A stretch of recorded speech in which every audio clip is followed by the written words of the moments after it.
जब किसी एक व्यक्ति पर पूरी जीत टिकी हो तो क्या होता है? कुरुक्षेत्र के मैदान में दुर्योधन को यही चिंता थी।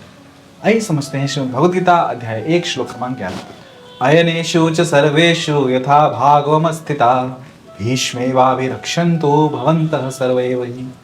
दुर्योधन कहता है, आप सब अपनी अपनी रणनीतिक जगहों पर डटे रहकर चारों ओर से भीष्म पितामह की रक्षा कीजिए। यहाँ दुर्योधन केवल प्रशंसा नहीं कर रहा, अब वह आदेश दे रहा है।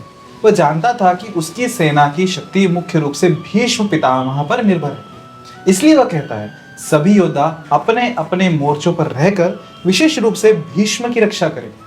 दुर्योधन समझता था कि भीष्म पितामह महान योद्धा हैं, लेकिन वे वृद्ध भी हैं। यदि वे युद्ध में पूरी तरह व्यस्त हो जाएं और शत्रु किसी अन्य दिशा से आक्रमण कर दे तो सेना की रचना टूट सकती है। इसलिए वह रणनीतिक बिंदुओं अर्थात सेना के प्रवेश द्वारों और संरचना को सुरक्षित रखने का आदेश देता है।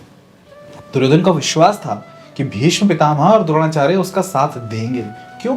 क्योंकि द्रौपदी के अपमान के समय उन्होंने खुलकर विरोध नहीं किया था। दुर्योधन को लगा जब उन्होंने तब कुछ नहीं कहा तो अब युद्ध में भी पूरी तरह उसका साथ देंगे। लेकिन यहाँ एक गहरी सीख है, मौन समर्थन हमेशा हृदय का समर्थन नहीं होता। भीष्म और द्रोण के हृदय में पांडवों के लिए स्नेह था और वे अपने कर्तव्य और प्रतिज्ञा से बंधे। दुर्योधन की विजय एक व्यक्ति पर निर्भर थी। जहां पूरी व्यवस्था एक ही स्तंभ पर टिकी हो वहां असुरक्षा बनी रही थी।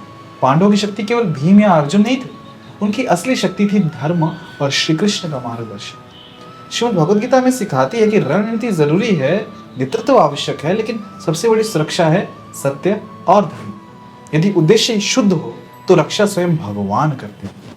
हरे कृष्ण।